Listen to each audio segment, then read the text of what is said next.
네, 여러분 젊은이들 사이에서 많이 쓰는 신조어가 있습니다. 현타, 현타 왔다 이런 표현인데요. 혹시 한 번씩 들어보셨는지요? 이 말의 뜻은 현실 자각 타임의 줄임말이에요. 현실 자각 타임의 줄임말, 현타라고 하는데요.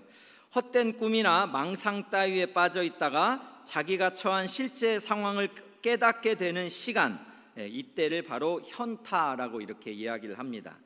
그래서 여러분 현타가 왔다 이런 표현을 할 때는 어떤 때냐면 우리가 돼지 꿈을 꿔서 뭔가 로또에 당첨될 것을 기대하면서 복권을 샀는데 6개 중에 하나도 안 맞았어요. 그러면 현타가 왔다 이렇게 표현을 합니다. 그런데 이 말이 이제 유행을 하면서 어떻게도 많이 쓰이냐면 매우 당황스러운 일이 발생했을 때 그때도 이런 표현들을 쓰는 거예요. 예를 들면 설교자가 설교를 하려고 단위에 올라갔는데 그만 프린트를 한 2-3장 놓고 왔어요. 이럴 때 바로 현타가 왔다 이런 표현을 합니다. 또 뭐 웃을 수 있는 이야기들도 많이 있지만 실제적으로 우리 가정에서도 보면 현타가 오는 일들이 많이 있죠. 열심히 준비한 시험이 원하던 결실을 맺지 못할 때 여러분 우리가 그런 생각들 하게 됩니다. 또 무언가 최선을 다했던 투자를 많이 했던 어떤 주식이나 부동산이 갑자기 너무 떨어졌을 때, 또 우리가 최선을 다했던 사업이 참 기대했던 결과에 미치지 못할 때, 이때 우리는 현타가 왔다라고 이렇게 이야기를 합니다. 여러분 이런 일들이 참 없었으면 좋겠는데 예수 믿는 우리에게도 참 종종 나타나요. 뭐 종은 안 그러겠습니까? 저도 역시 인생을 살다 보니까 생각하지 못했던 일들이 이렇게 벌어질 때 와, 현타가 왔다 이런 생각도 들고 참 아리다라고 표현하고 싶을 때도 있어요. 막 가슴이 콕콕 찌르는 것 같기도 하고 잠도 잘 오지도 않고 어떻게 해야 될까 막 이런 순간순간들이 우리에게 오게 됩니다. 오늘 본문에서 만나는 이 아버지죠. 왕의 신하라고 표현을 하는데 이 아버지에게는 아들이 있는데요. 아들이 질병이 걸려 있습니다. 그런데 매우 심각한 상태인 것 같아요. 거의 죽게 되었다 이런 표현들을 보니까 이제 아버지로서 자식을 위해서 어떻게 해야 되는가 너무너무 두렵고 힘든 그런 환경입니다. 그러면서 이 아버지에게 들린 소식은 무엇이냐면 예수님이라는 분이 유대에서 갈릴리로 오신다라는 말을 들은 거예요. 유대 땅에서 그렇게 기적을 많이 행했던 예수님이 갈릴리로 오신다라는 이야기를 들으니까 이 왕의 신하 아버지가 가버나움이라는 곳에 사는데 한 32km 정도 떨어져 있다고 그래요. 하루 정도의 거리면 도달할 수 있다고는 하는데 당시에 뭐 교통수단도 별로 좋지 않았겠죠. 길들은 뭐 편했겠습니까? 어쨌든 이 먼 거리를 달려왔습니다. 아들을 살리고자 하는 그런 절박함 그리고 필사적인 그런 마음을 가지고 이렇게 찾아왔습니다. 그래서 여러분 오늘 말씀은 요한복음의 예수님의 두 번째 표적입니다. 그래서 왕의 신하의 아들의 치유되는 그런 표적을 나타내고 있는데요. 오늘은 이 기사를 통해서 우리 신앙인들이 정말 인생에서 정신을 잃을 법한 그런 현타가 왔을 때 우리에게 정말 회복돼야 될 것이 있다면 그 믿음은 어떤 것인지 오늘 말씀 안에서 한번 찾아보면 좋겠습니다. 첫 번째는 바로 실행하는 믿음입니다. 실행하는 믿음입니다.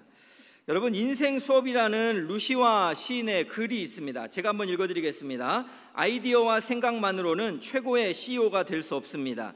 최고의 CEO들이 위대한 이유는 아이디어가 남다르기보다 실천 때문입니다. 99%의 평범한 사람들 역시 수만 가지 좋은 생각을 가지고 있습니다. 그러나 그들은 실천하지 않습니다. 반면 1%의 특별한 사람들은 생각을 행동으로 옮깁니다. 탁월한 재능으로 세간의 주목을 받던 영재 중에서 어른이 되고 나면 여러 가지로 살아가는 경우들이 많이 있습니다. 그런데 기획력은 뛰어난데 성과를 내지 못하는 그런 사람도 있고 조직도 널려 있습니다. 이들에게 부족한 1%가 있다면 바로 실행력입니다 라고 이렇게 이야기를 했습니다. 우리가 생각했을 때 좀 존경받을 만한 그런 CEO들에게 있어서 정말 중요한 것이 있다면 실행하는 능력이 남다르다라는 것이죠. 그렇다면 여러분, 예수님을 믿는 우리들, 하나님의 말씀을 마음속에 받는 우리들은 얼마나 많은, 얼마나 좋은 실행력을 가지고 있을까요? 말씀을 생각하다가 우리가 왜 이렇게 하나님의 말씀 앞에서 실행력이 별로 없을까?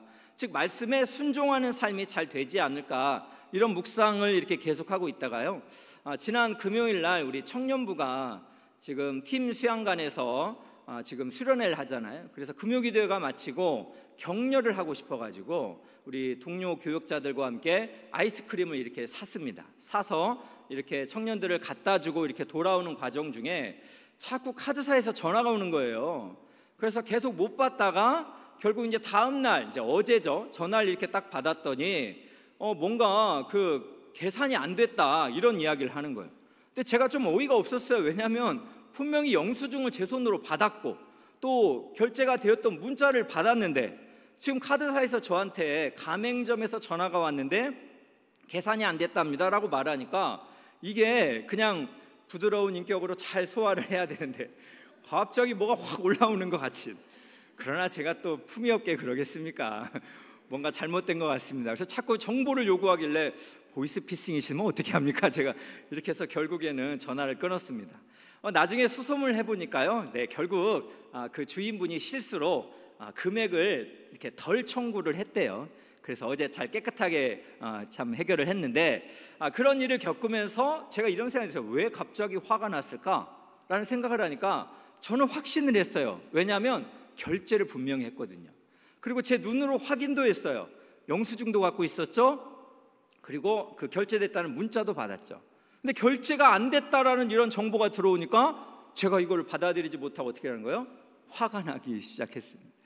인생을 살아가면서 우리가 확신하는 것들, 우리가 이것이 옳다라고 여기는 것들 가운데 하나님의 말씀이 임할 때 여러분, 우리가 그거를 어떻게 반응하느냐를 점검해 볼 필요가 있다는 거죠. 우리가 나의 생각보다 하나님의 말씀이 더욱 위대하고 그분의 뜻이 나의 인생을 평강으로 인도한다는 분명한 신뢰가 있다면, 그런 신뢰가 있다면 내 생각을 접겠죠. 제 생각을 접고 하나님의 말씀에 내 인생을 맡기는 그런 삶을 살 수 있지 않을까라는 생각이 들었습니다. 여러분, 오늘 본문에서 만나는 왕의 신하, 우리가 일반적으로 생각하기에는 굉장히 믿음이 좋아서 결국 이 믿음이 기적을 이뤘다, 결론은 왕의 신하가 위대하다, 뭐 이렇게 결론을 내리면 말씀을 읽으면 읽을수록 이게 용기가 나는 게 아니라 나는 왜 안 되지? 이런 생각이 들면서 오히려 그냥 죄책감이 들고 뭐 오히려 내 믿음은 작은 믿음인가? 이런 비교의식도 많이 들 것입니다. 그런데 오늘 잘 살펴보면 왕의 신하의 믿음은 완전한 믿음은 아니었습니다. 왕의 신하의 믿음은 완전한 믿음은 아니었어요. 왜 그러냐 하면은 그 왕의 신하가 이제 예수님에게 자기 아들을 고쳐달라 했을 때 예수님이 책망을 하셔요. 너희는 표적과 기사를 보지 않으면 나를 믿지 못한다. 그러니까 왕의 신하의 믿음이 완벽한 상태로 온 것은 아니었다라는 것을 반증해주고 있는 거죠. 그러나 이 왕의 신하가 칭찬받을 게 하나 있습니다. 그게 무엇이냐면 실행력이에요. 예수님의 말씀을 믿고 순종하는 것입니다. 그 말씀이 50절에 있는데요, 세번역 성경으로 보겠습니다. 예수께서 말씀하셨다. 돌아가거라, 내 아들이 살 것이다. 그는 예수께서 자기에게 하신 말씀을 믿고 떠나갔다라고 이렇게 말씀을 하고 있습니다. 왕의 신하가 온전한 믿음은 아니었지만 그는 예수님의 말씀을 더욱 확신하고 그 말씀이 이루어질 것을 신뢰하면서 믿고 떠나가는 그런 순종의 모습을 보여주고 있다라는 거예요. 여러분, 이게 왜 이렇게 중요한가라는 것을 보면 결국 이제 왕의 신하가 이제 집으로 돌아가다가 그 종들을 만나지 않습니까? 그러면서 아들이 살아났다 이런 이야기를 하는 거예요. 그러니까 왕의 신하가 뭐 이미 다 알고 있었다 이런 게 아니고 그때가 언제냐라고 이렇게 묻기 시작하는 거죠. 이미 예수님의 말씀을 완전히 믿었다면 그는 이렇게 질문하지 않았을 거예요. 이미 알고 있었다, 뭐 이렇게 대답을 해야 될 텐데 그는 언제 그랬냐라고 이렇게 물어봅니다.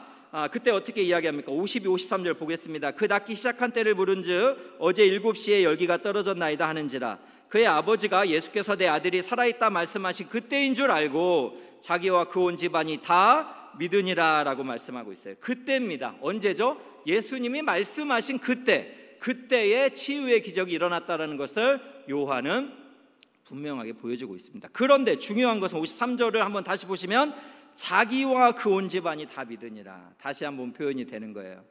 그러니까 이 왕의 신하는 완전한 믿음은 아니었던 거죠. 이 기적, 그때라는 것을 확인하고 나서야 자기와 본인도 예수님을 믿었다라고 이렇게 말씀을 하고 있습니다. 여러분, 이 말씀을 통해서 우리가 참 희망이 생깁니다. 불완전한 믿음, 완벽하게 흔들리지도 않는 그런 믿음 아니어도 우리가 참 주님을 바라보는 그 작은 믿음만 있다면, 그리고 그 주님이 말씀하신 그 말씀을 우리가 신뢰하고 우리에게 주어진 길을 걸어가다 보면 하나님께서 참 이렇게 불완전한 믿음에도 완전하신 은혜를 베풀어 주신다라는 약속의 말씀입니다.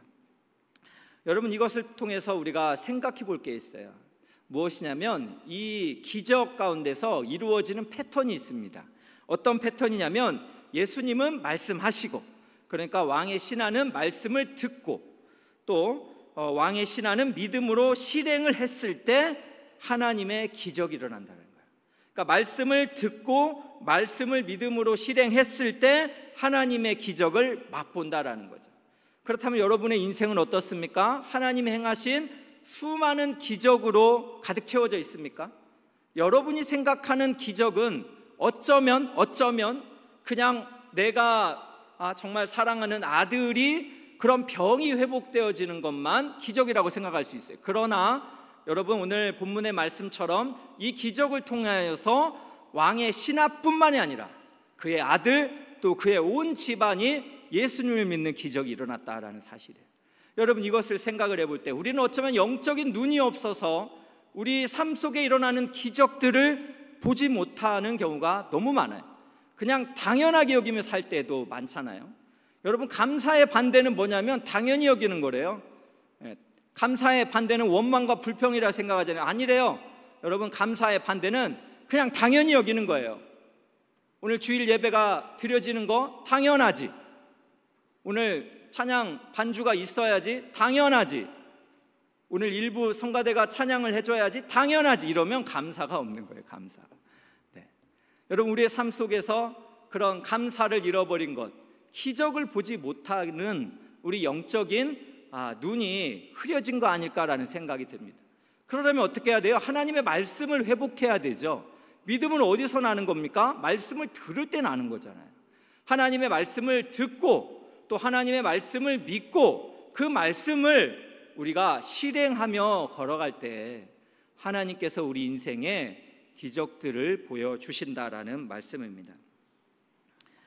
데이비드 플랜 목사님이 있습니다. 이 목사님께서 물러서지 마라는 이런 책을 내셨는데, 이 책에 보면은 페르난도라는 한 그리스도인 형제가 나옵니다. 이 형제가 남미의 한 거리에서 이렇게 하나님의 말씀, 성경책을 들고 전도를 하고 있었는데요. 그때 니콜라스라는 한 형제를 만나게 됩니다. 그래서 하나님의 말씀을 이렇게 전했더니 이 니콜라스라는 사람은 담배 피는 걸 좋아했던 것 같아요. 그래서 자꾸만 이 페르난도의 이 들고 있는 성경책을 유심히 바라보면서 결국에는 말이 끊어졌을 때 이렇게 말을 합니다.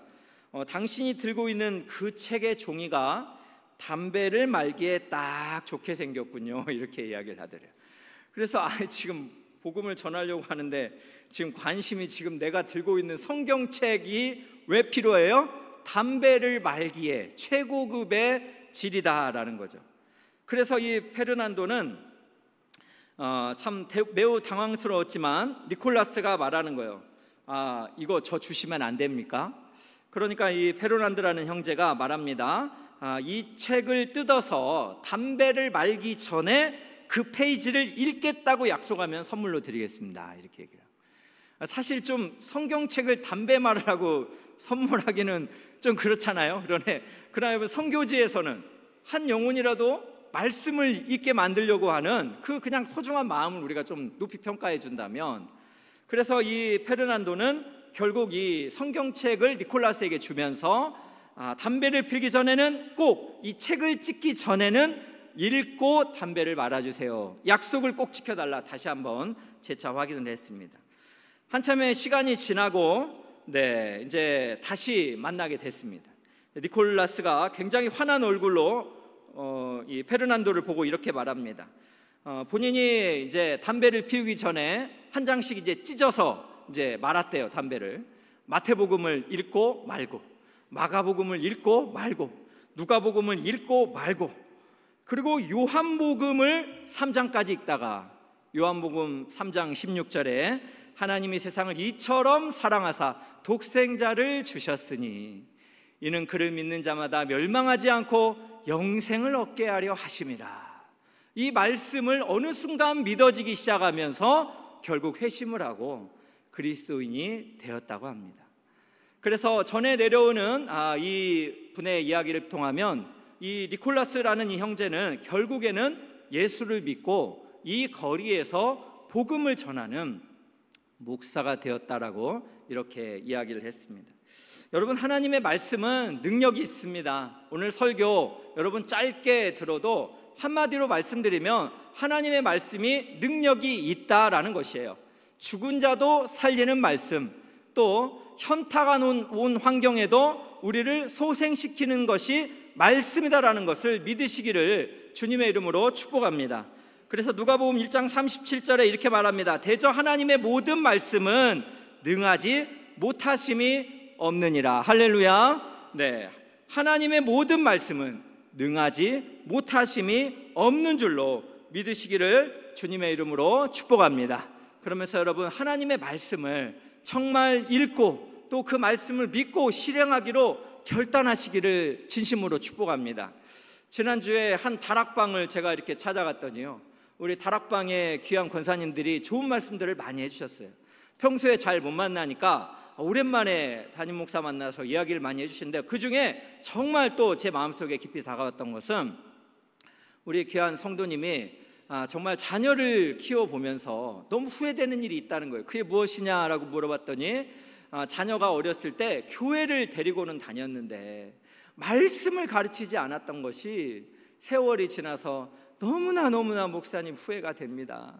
말씀을 가르쳐야 됩니다. 말씀입니다라고 이렇게 이야기를 하시는데, 그것이 저에게 너무나 메아리처럼 이렇게 진동으로, 울림으로 다가왔어요. 사랑하는 귀한 우리 성도님들, 우리의 자녀들이 있다면 때를 잃기 전에 그 능하신 하나님의 말씀을 가르치기로 우리가 결단하기를 소망합니다. 무엇보다도 어머님이 먼저, 아버님이 먼저 말씀을 마음에 새기기로 결단을 하고 그 삶이 유언처럼 그렇게 걸어간다면 우리 자녀들도 말씀을 사랑하고 또 부모님의 그 걸어가신 길을 따라서 말씀의 순종을 통하여서 하나님이 이루시는 기적들을 발견하는 그런 여러분 믿음의 세대 모두가 되시기를 주님의 이름으로 축복합니다. 두 번째로 여러분, 본문을 통해서 우리가 회복해야 될 또 한 가지의 믿음이 있다면 바로 끈기 있는 믿음입니다. 끈기 있는 믿음. 여러분, 한 아이가 그 애벌레가 나비가 되기 위해서 사투를 벌이는 모습을 지켜보고 있었습니다. 그런데 그 고통이 이만저만이 아닌 거예요. 이 꼬마가 바라봤을 때 애벌레가 나비가 되기 위해서 지금 고치 밖으로 막 나오는 이 과정이 너무너무 힘겹게 안쓰러운 거예요. 그래서 이 아이가 어떻게 하냐면 결국 나비가 잘 되어 나올 수 있도록 입구를 조금 열어줬습니다. 입구를 조금. 그랬더니 이 애벌레는 다른 애벌레보다는 조금 더 수월하게 고치를 통과하고 나올 수는 있었지만, 문제는 이 나비는 하늘에 그 창공을 훨훨 날아다닐 수가 없었습니다. 여러분, 사실 나비는 고치 밖으로 힘겹게 나오는 과정을 통해서 날개의 힘이 길러진다고 합니다. 그렇다면 여러분, 우리 인생도 참 너무나 비슷하지 않습니까? 우리가 이 땅을 살면서 고난이라는 거 참 겪기 싫습니다. 괴롭잖아요. 아프잖아요. 그래서 어떻게 하면 좀 피해가고 싶습니다. 그래서 우리의 기도는 항상 그렇잖아요. 고난은 지나가고 고난 없는 은혜를 많이 누리기를 원하는 그런 기도들을 우리가 참 솔직하게 많이 하지만, 여러분, 고난은 의미가 있다라는 거예요. 오늘 예화를 통해서 이 애벌레가 고치를 나오는 그 과정, 그때의 날개에 힘이 길러지고 힘겹게 나온 그 애벌레가 나비가 돼서 하늘을 날 수 있다라는 거예요. 여러분, 이것을 생각을 해본다면 여러분, 지금 우리가 겪고 있는 이 고난, 우리가 지금 직면하고 있는 이 현타의 순간들도 여러분, 하나님의 영적인 안목으로 한 번 정도 살펴볼 수도 있다는 거죠. 여러분, 오늘 본문에서 만나는 이 왕의 신하, 얼마나 참 아프겠어요. 사랑하는 자식이 지금 죽을까 말까 생사를 오가고 있는데 그 심정을 우리가 어떻게 이해할 수 있겠습니까? 어떻게 할 수 있겠어요, 우리가? 그런 환경에서 예수님을 찾아와서 예수님을 도움을 원했잖아요. 그런데 예수님이 하신 말씀은 무엇이냐면 요한복음 4장 48절에 한번 보겠습니다. 예수께서 이르시되 너희는 표적과 기사를 보지 못하면 도무지 믿지 아니하리라. 위로를 받고 싶어 했던 이 왕의 신하에게 지금 예수님이 하신 말씀은 뭐예요? 표적과 기사를 보지 못하면 도무지 믿지 않냐는 왕의 신하를 포함한 많은 그 땅의 유대인의 백성들을 책망하고 계신 거예요. 여러분, 참 어느 목사님이 이런 말씀을 하시는데 저도 동의를 했어요. 왜냐하면 저도 그러니까 한국인들이 좋아하는 하나님이 계시대요. 그래서 한국인이 좋아하는 하나님이 뭘까 곰곰이 생각했는데 이 목사님은 이렇게 말씀을 하셨어요. 뭐라 그러냐면 내 마음을 알아주는 하나님, 나를 위로해주고 내 마음을 알아주는 하나님이 한국인들이 좋아하는 하나님이다, 이런 이야기를 하는데 저도 인정을 하게 되더라고요. 그냥 성도님들을 봐서가 아니라 제가 그렇거든요. 저도 하나님이 제 마음 좀 알아주면 좋겠어요. 속상한 마음, 억울한 마음, 또 잘하고 싶은데 안 되는 마음, 완벽하고 싶은데 여전히 또 실수한 마음, 그때마다 우리 주님이 좀 알아보면 좋겠어요. 제가 좀 뭔가 화가 난 것 같이 오늘 설교하는데 제 스스로를 보면서 하는 거예요, 이거는. 그래요, 여러분. 예수님이 이렇게 책망을 하니까 얼마나 힘들었겠습니까? 그래도 왕의 신하는 물러서지 않습니다. 오늘 말씀 49절 보겠습니다. 신하가 이르되 주여 내 아이가 죽기 전에 내려오소서. 여러분, 우리가 좀 하나님께 서운할 수 있어요.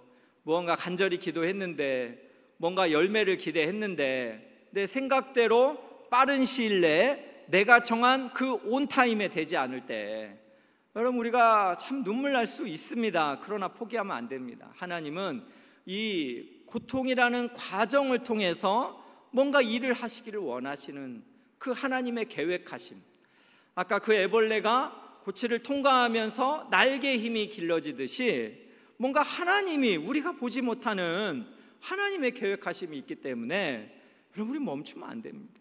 끈기를 가지고 다시금 예수님께 나아와서 요청을 해야 되는 거예요. 여러분, 오늘 왕의 신하는 참 실행하는 믿음을 우리에게 보여줬습니다. 보이지 않아도 예수님의 말씀에 순종하면서 걷는 참 아름다운 모습을 보여주잖아요. 그러나 여러분, 그 예수님의 말씀에 순종하고 걸어갈 때 즉시 그 기적을 맛본 건 아니에요. 이 왕의 신하도 집으로 돌아가는 이 32km의 과정, 그곳을 걸어가면서 많은 불안과 초조와 본인이 감당해야 되는 인내의 타임이 있었다는 것이죠. 여러분, 하나님의 그 온타임이 있습니다. 하나님의 온타임이 때로는 참 실수하는 것 같지 않나 이런 생각이 들 때도 있어요. 그래서 우리가 하나님은 완전합니다. 그러나 시기는 잘 못 맞춥니다. 여러분, 우리가 이렇게 고백할 때가 좀 솔직하게 많이 있잖아요. 그분은 전능하십니다마는 꼭 타임은 한 타임 늦습니다. 여러분, 우리가 가진 이 생각이잖아요. 그러나 하나님을 전적으로 신뢰한다면 그러면 안 돼요.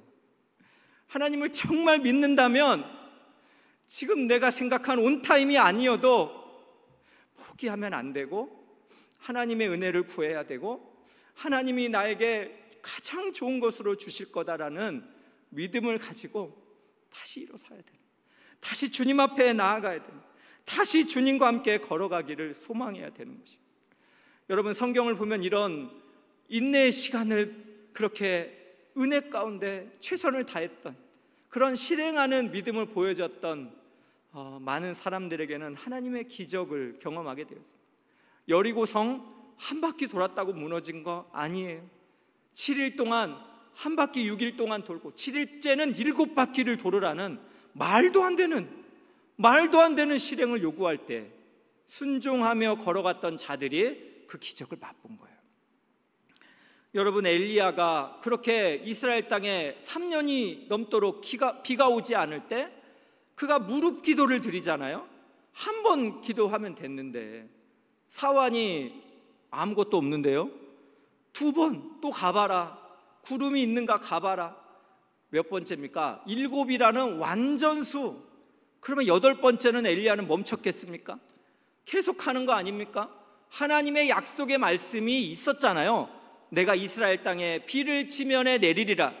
이 약속을 믿고 계속해서 그가 기도했을 때 결국 하늘의 문이 열리고 은혜의 단비가 쏟아졌다라는 것이죠.